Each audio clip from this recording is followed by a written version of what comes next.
அனைவருக்கும் வணக்கம். இது நவகிரக ரத்னா ஜோதிட ஆராய்ச்சி மையம். நான் உங்கள் ஜோதிடன் கா. ஐயப்பசாமி. இன்று ஒரு ஜோதிட தகவல் நிகழ்ச்சியில் நீங்கள் போன பிறவியில் பாவம் செய்தவர்களா என்ற ஆராய்ச்சியை செய்து கொண்டிருக்கிறோம். இந்த பதிவில் ராகுவை பற்றி ஆராயப் போகிறோம். உங்கள் ஜாதகத்தில் ராகுவானவர் 6, 8, 12 மறைந்திருந்தாலோ, பாதகஸ்தானத்தில் அமர்ந்திருந்தாலோ, திதிசூனிய ராசியில் அமர்ந்திருந்தாலோ உங்கள் ஜாதகத்தில் உள்ள ராகுவானவர் கெடுபலன் தர ஆரம்பிப்பார்.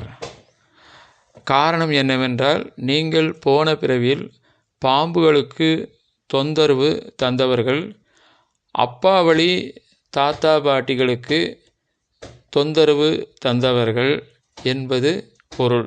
இந்த தோஷம் நீங்கி ராகு நற்பலன் தர ஆரம்பிக்க வேண்டுமென்றால் நீங்கள் திருப்பதி அருகே உள்ள காளகஸ்தி சென்று நாகதோஷ பரிகாரம் ராகு காலத்தில் செய்து வாருங்கள். உங்கள் வீட்டு அருகில் உள்ள துர்க்கையம்மன் கோயிலில் ராகு காலத்தில் எலுமிச்சம்பழத்தில் தீபம் போட்டு வழிபாடு செய்து வந்தால் இந்த ராகு தோஷம் நீங்கி உங்கள் ஜாதகத்தில் உள்ள ராகு நற்பலனையே தருவார் என்பதில் ஐயமில்லை.